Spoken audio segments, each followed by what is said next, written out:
No pique. No? My name is Felipe Luciano. Ladies and gentlemen, working on boxing, one of those champions outside the square circle, always had the better man, him emerge for choice. Felipe, it is a pleasure to see. We're honoring another icon as you yourself as an icon coming to say goodbye to Jose Torres. Well, before me, there was Jose. We have to remember that this brother not only incorporated the spirit of Puerto Rico in his boxing and refused to box in Madison Square Garden unless they played La Borinqueña. You understand what I'm saying? The Puerto Rican national anthem. In the 50s, that was unheard of. In other words, you tell me he's a Latin Ali? No, a Latin Ali. Exactly. He did this before Muhammad was born. The boy's bad. Refused to box until they played the Puerto Rican national anthem. But not only that, he never allowed, and he never put his butt on his shoulders. Always was humble. Listen, had it not been for him, I probably wouldn't be here because he was the one who put himself in between the police and us and the young lords in the People's Church on 111th and Madison and Lexington.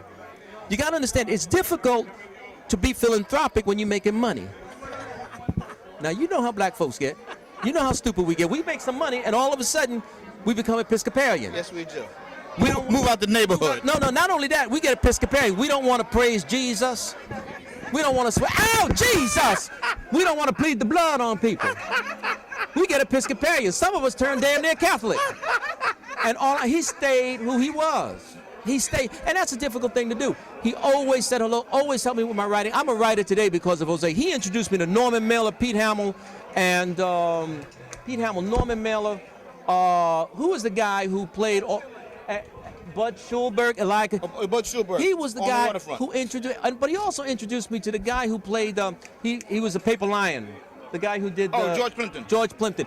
Imagine some little Puerto Rican, little black Puerto Rican from 112th Street. He took me and introduced me to these guys. And they're still my friends to this day. And through them I met Jackie Onassis. He is the door through which I was able to walk. So I just thank God for him every day. Yeah, and we thank God for you. You talk so much about Jose, but you're a guy who stood up, who've overcome, who persevered, who took the lesson, and you shared, you cared. You are an example too, and it's just an honor to have you here and just sit here and for you to talk, to be humble, to be meek like him, because you are a giant. You know what I mean? All praise is due to who? God. All praise is due to Allah. All praise is due to the Creator. I say thank God for everything. And I'm saying this in front of the camera, in front of everybody. Had it not been for the Creator, I would not be here. You know the bullets came this way and that way, and they didn't hit me. Police came into the club and said, "Aren't you on Good Day New York? What are you doing here?" And I said, I'll be there directly. And I was there at 6 o'clock to do my Good Day New York. Because I'm telling you, I've been through some stuff.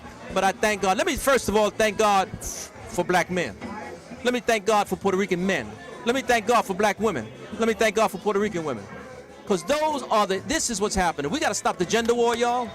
If we can build families, we're going to be able to build empires. And if the families remember who the source is, we'll never lose prosperity. That's the name of that tune.